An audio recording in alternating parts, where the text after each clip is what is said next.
dahil ito mga guys, so renilipin na ang sablay ni Buboy Turil sa sablay sa placing. Ito, akala lang mahirap at akala lang madali lang ang bilyar. Akala lang madali.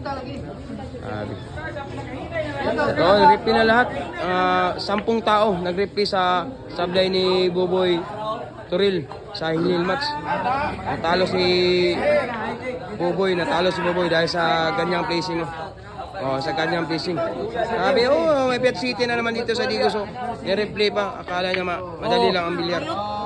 Akala niya, marami nag-replay sa sablay ni Buboy Turil. Sila lahat nag-replay. Akala lang madali ang nilin match. Nandito na naman store ko. Galing pa ito ng Tago, pumunta ng Digos para ma-replay lang ang sablay ni Buboy. Para makita lang sample.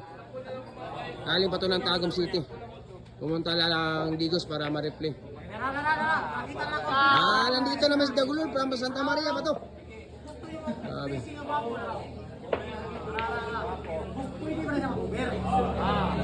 Makita lang namin siya.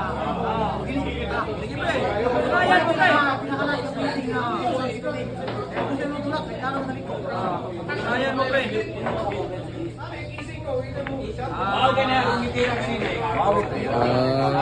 Ganun lang pala.